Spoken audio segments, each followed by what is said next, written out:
Well, it's hard to believe the countdown to kickoff for college football is just 74 days away, but with the game constantly changing, we've got a lot to keep up with these days, Sydney. We sure do. We got our hands full, and while we still have to get through the 2023 season, the schedule for the 2024 season with Texas and Oklahoma joining the conference has officially been announced. Here's how it looks for the Texas Longhorns. They have Florida, Georgia, Kentucky, and Mississippi State at home. Meanwhile, they will travel to Arkansas, Texas A&M, and Vanderbilt.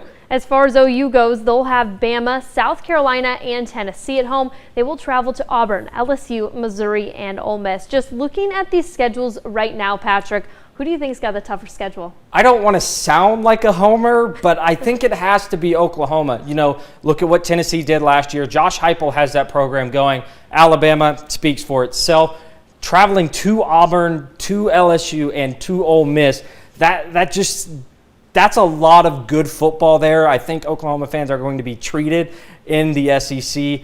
I think Texas, based on what we've seen last year and what we're going to see this year, Georgia really is that only team that really stands out. A&M, if they get things turned around, sure. But Vanderbilt, Arkansas, nothing screams out a lot there. We'll see what Mississippi State does with their new coach and everything like that. Absolutely. I have to give Texas a little bit of the benefit of the doubt, though. Having Georgia, that's going to be a tough one for sure. I do think Oklahoma has a tougher schedule in this one. Hosting Bama does not make it any easier of a game, but it's still gonna be a tough one. But as far as Texas' schedule goes, I think we're going to see a turnaround from Florida in the next couple of years, and then having Georgia as well. It's going to be tough, but it's going to be an exciting time for sure.